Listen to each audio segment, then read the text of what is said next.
ब्रह्म। नमस्कार मित्रों, हमारे वैदिक परिवार में आपका स्वागत है। श्री वेद भाष्यकार श्री स्वामी शरण जी के मुख से वेद मंत्रों की सरल और प्रमाणिक व्याख्या सुनने के लिए हमारे YouTube चैनल को अधिक से अधिक लोगों तक पहुंचाएं, सब्सक्राइब करें, जिससे वेदों का प्रकाश घर घर तक पहुंच सके।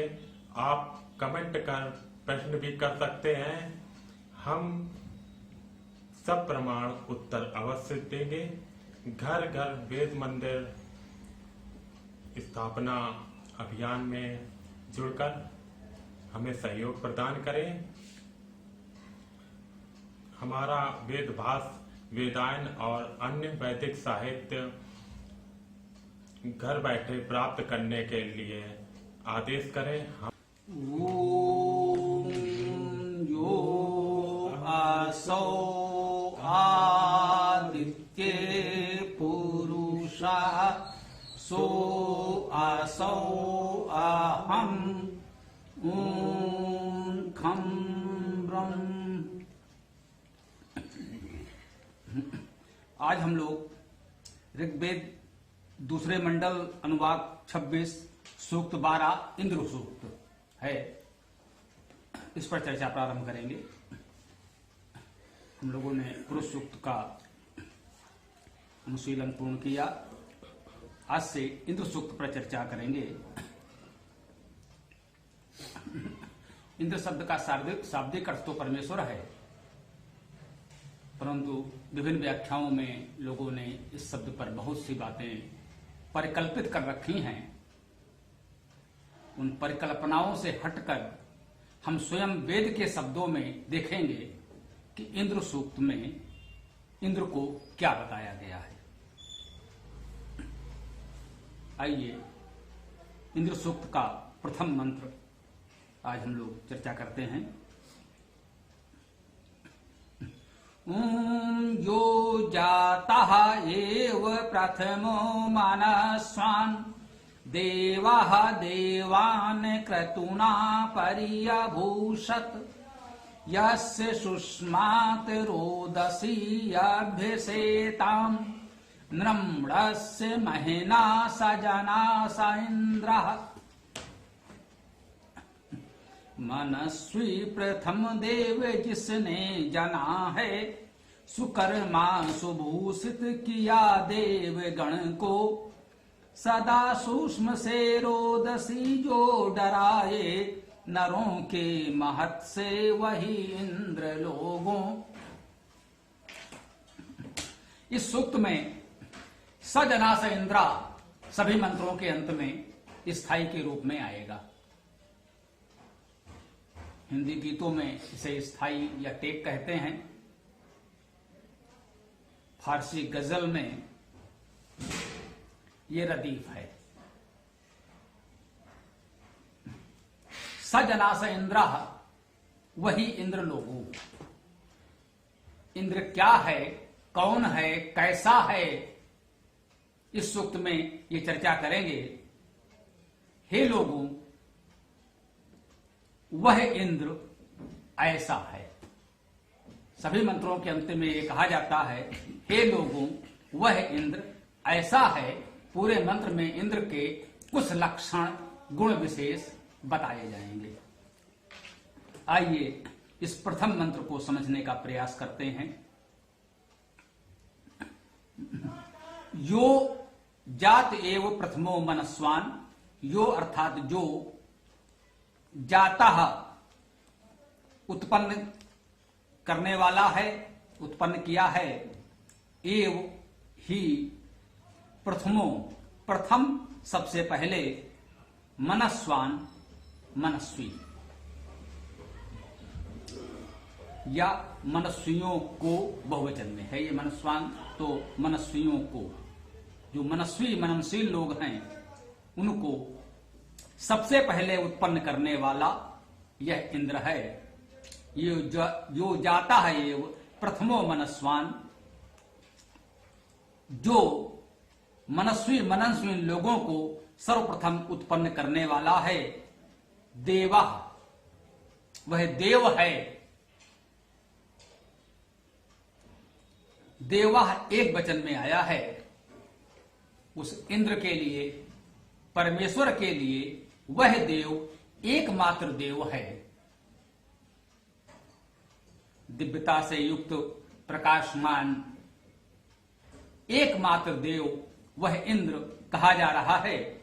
उसके बाद कह रहे हैं देवा देवान। देवान अर्थात देवों को। देवा देव ने देवान देवों को। वह इंद्र परमेश्वर तो एकमात्र देव है। उसने जिन मनस्वी लोगों को उत्पन्न किया वे अनेक देव हैं, ये बहुवचन में है। वह एकमात्र देव अनेक देवों को उत्पन्न कर रहा है। देव शब्द का अर्थ हम लोग भली भांति चर्चा कर चुके हैं अब तक विभिन्न सूक्तों में। देवा देवान क्रतुना। क्रतु द्वारा, क्रतु अर्थात कर्म, क्रियाशीलता, कार्य। उस देव ने देवों को कर्मशीलता के द्वारा परिअभूषत, परितः सर्वतः, अभूषत भूषित किया, आभूषित किया, परिभूषित किया। वह एकमात्र देव जो इंद्र है, परमेश्वर है, उसे हम विभिन्न नामों से पुकारते हैं। इस मंत्र में बताया जा रहा है कि उसने ही सर्वप्रथम सभी मननशील देवों को उत्पन्न किया और उनको कर्मशीलता से परिभूषित किया। वो जिन देवों को उत्पन्न कर रहा है उनमें हम आप भी हो सकते हैं। हमारा भूषण क्या है? देव होने का आभूषण क्या है? देवत्व क्या है? इसमें बताया जा रहा है कि वो है क्रतुना, कर्मशीलता से आभूषित किया है। आभूषण है हमारी कर्मशीलता। यदि हम निष्क्रिय हो जाएं तो फिर कैसा देवत्व? फिर तो हम निर्जीव की श्रेणी में पहुंच जाएंगे। जब तक हम सजीव प्राणी हैं, चेतन हैं, देवत्व की कामना कर रहे हैं, तो हमारा आभूषण क्या है? वो है हमारी कर्मशीलता। यस्य सुष्मात, यस्य अर्थात जिसका, सुष्मात सामान्यता बल से, सूक्ष्म धातु का अर्थ बल होना भी है और सुस शोषण सुखाना भी है। जिसका वो बल जो वो सब कुछ सुखा दे जिसे हम सुखाना चाहते हैं। हमारे दुख, कष्ट, दोष, दुर्गुण, आपदाएं, विपदाएं, उनको सुखा दे, जिसे हम लोग सामान्यता कहते हैं भवसागर बैतरणी पार करना। इस अपार सागर को सुखा दे वो बल, तो बल होना और शुष्क करना, सुखाना दोनों अर्थ इस धातु में हैं। तो उसका ऐसा बल, तो सुष्मात उस सूक्ष्म से, उस बल से, रोदसी, रोदसी स्पष्टता रुद्र धातु से बनेगा। रुद्र अर्थात रुदन करना, रुद्र रुदन करना और रोदन हो जाएगा रुलाना। रुद्र अर्थात रोना और रोदन रुलाना। रुदन और रोदन पठन और पाठन, पठन पढ़ना और पाठन पढ़ाना। तो वो रुद्र है, रोदसी है, हमारे दुख से रोता है और जो हमें रुला रहा है उसको वो रुलाता भी है। हमारा संबंध यही है, हम उससे अलग नहीं हैं। उसी ने उत्पन्न किया है। अपने से उत्पन्न किया है, हमारे रूप में वही परिवर्तित हुआ है। जब ऐसा कहा जा रहा है तो अलग कहां हुए? तो ये संवेदना, ये भावना की एकता इतनी है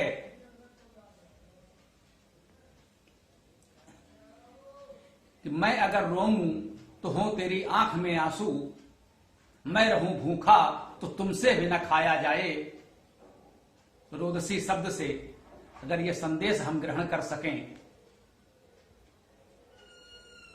तो कह रहे हैं कि वह उस बल से रोदसी, वह रोदसी है, रुदनशील है कि अपने साथ दूसरों को सुखी करना आवश्यक होता है। औरों को हंसते देखो मन, हंसो और सुख पाओ, अपने सुख को विस्तृत कर लो, सबको सुखी बनाओ, इसी में हम सबका सुख निहित होता है। तो इस रोदसी भाव से वो हमसे बंधा है, हम उससे बंधे हैं। समाज में हम सब लोग परस्पर एक दूसरे से इस भाव नमणस महना सजनास इंद्रा, कह रहे हैं कि जो नर की महत्ता है, लोगों का महत्व है, जन सामान्य का महत्व है, वही इंद्र है। इंद्र अर्थ परम ऐश्वर्य होना, परमेश्वर जो हम कहते हैं, तो नर का महत्व ही परम ऐश्वर्य होना है। चाहे तो इसे लोकतंत्र का बीज कह सकते हैं, जनता को जनार्दन मानने का भाव कह सकते हैं, और चाहे तो नर का अर्थ ले जाने वाला, प्रेरक करें तो समाज के मार्गदर्शक, लोगों को भी इसमें संकेतित किया जा सकता है, उनकी ओर भी संकेत समझा जा सकता है। तो इंद्र सूक्त के प्रथम मंत्र में हमने ये समझा कुछ सामान्य सी बातें, क्योंकि सामान्यता हम मानकर चलते हैं कि वेद में ये जो भी शब्द आते हैं वो उसी एक परमेश्वर परमात्मा के लिए ही आते हैं। वो सूर्य है, वायु है, आदित्य है, अग्नि है, विष्णु है, रुद्र है, शिव है, जो भी शब्द इस तरह के आते हैं वो उसी एक परमेश्वर को संबोधित करते हैं, उसके विभिन्न गुणों को व्यक्त करते हैं। इंद्र को प्रमुखता इसलिए भी मिली क्योंकि इस शब्द का अर्थ परमेश्वर है, परम ऐश्वर्यवान होना अर्थात परमेश्वर इंद्र का शाब्दिक अर्थ है, इसलिए इसको प्रमुखता मिली। अग्नि शब्द को वेद में प्रमुखता मिली, अग्नि शब्द का अर्थ ही है अग्रणी होना। तो जो अग्रणी है, परमेश्वर है, उसे हम विभिन्न रूपों में जानते हैं, उसके कुछ गुणों की चर्चा हम इस सूक्त में करेंगे। जिन्होंने वेद को देखा नहीं है, वेद को मूल रूप में कहीं से भी पढ़ा नहीं है, उन्होंने कुछ लोगों की कल्पनाओं के आधार पर कुछ बातें सुन रखी हैं। सामान्यतः जो बात व्यक्ति कहीं से पहली बार सुन लेता है वो उसके मन में बस जाती है, वो उस पर विश्वास करने लगता है। कोई व्यक्ति कुछ नई बात बताएगा तो उसको लगेगा नहीं नहीं भाई ऐसा है, मैंने तो ये सुना है, मैंने तो कहीं ये पढ़ा है।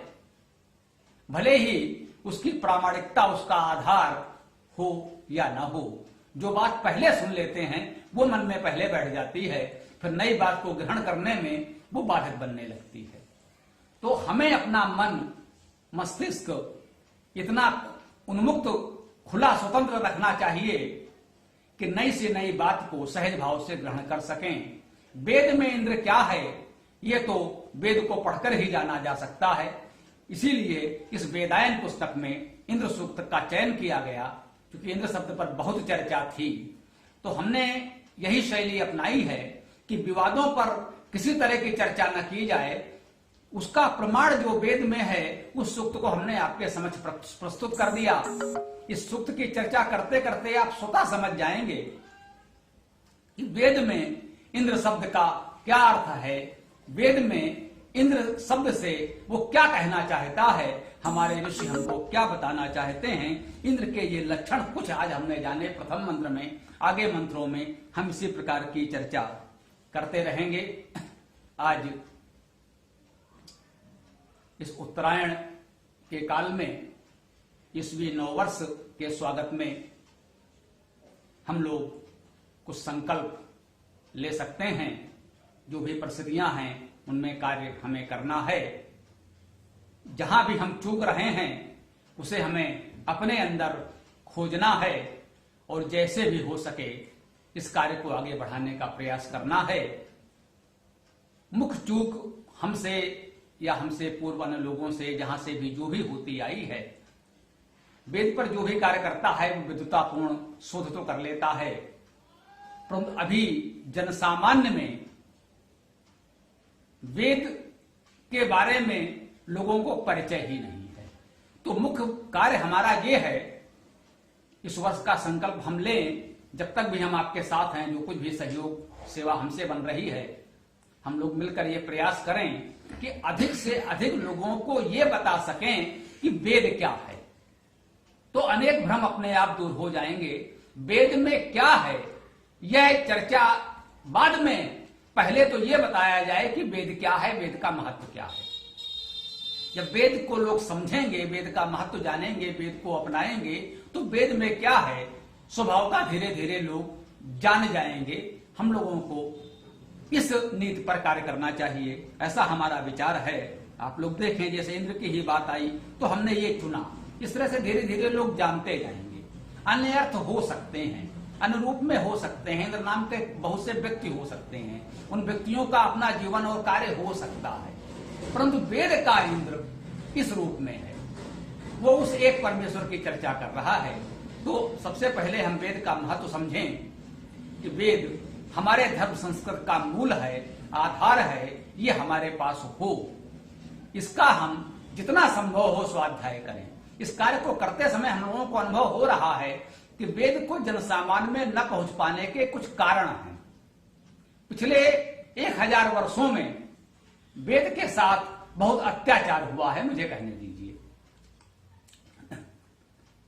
वैदिक काल में वेदव्यास के समय में तो वेद को सहज भाव से लोग समझते होंगे, स्वाभाविक है, परंतु इधर बौद्ध काल के पश्चात, कहें बौद्ध प्रभाव के पश्चात, जो पुनर्जागरण कहा जा सकता है, तथाकथित वैदिक पुनर्जागरण शंकराचार्य आदि के रूप में हुआ, बहुत कुछ हम लोगों ने जाना समझा, फिर उसकी भी प्रतिक्रांति हो गई। वेद का अध्ययन जब पुनः प्रारंभ हुआ राजा भोज के समय में 11वीं शताब्दी में, उबट ने यजुर्वेद का भाष्य किया। उस समय लोगों को ऐसा लगा, चूंकि बौद्ध लोग कर्मकांड का विरोध कर रहे थे, जो भी थोड़े बहुत कर्मकांड सहज भाव से प्रचलित थे उनमें कुछ दोष आ गए थे, तो प्रयास ये किया कि अब किस कारण से हुआ, कैसे हुआ, वो तो अलग विषय है। उबट के भाष्य में पूरा का पूरा वेद केवल कर्मकांड के लिए दे दिया गया, अर्थात वेद मंत्रों का अर्थ करते समय इस बात पर बल दिया गया कि इस मंत्र को कौन सा कर्मकांड करते समय पढ़ा जाएगा। मंत्र का अर्थ क्या है वो ठीक है, विद्वान है, अर्थ ठीक कर रहे हैं, हम बिल्कुल नहीं कह रहे हैं कि उनके शब्दों की जानकारी में कोई न्यूनता है, दोष है, परंतु प्रमुखता इस बात को दी जा रही है कि इस मंत्र को क्या करते समय पढ़ा जाए। बौद्धों की अति अहिंसा के विरोध में वो अति हिंसा पर उतर आए। वो कर्मकांड में, हवन कुंड में पशुओं को मारकर जला रहे थे, गाय के गर्भ में पल रहे बच्चे को मारकर हवन कुंड में डाला जाए, इस तरह की बातें वो वेद मंत्रों का अर्थ करते समय बता रहे थे। स्पष्टता वेद मंत्र में ऐसा कुछ नहीं है, यह स्पष्ट है कि जो मूल वेद मंत्र है उसके अर्थ में ऐसा कुछ कहीं नहीं है। उन्होंने भी जो अर्थ किया है, किसी भी शब्द का अर्थ, वेद का जो मंत्र है उस मंत्र के किसी भी शब्द का अर्थ उन्होंने गाय और उसको भूनना नहीं किया है। थोड़ा सा विवेक लगाएं तो उनके अर्थ को भी पढ़कर हम सत्य को समझ सकते हैं। उन्होंने संदर्भ के रूप में दे दिया कि जब ऐसा किया जाएगा तो यह मंत्र पढ़ा जाएगा। मंत्र में ऐसा कुछ नहीं है, वो बिल्कुल नहीं कह रहे हैं कि मंत्र में ऐसा लिखा है, लेकिन समाज में एक प्रचलन है कि ऐसा करते समय यह मंत्र पढ़ा जाए।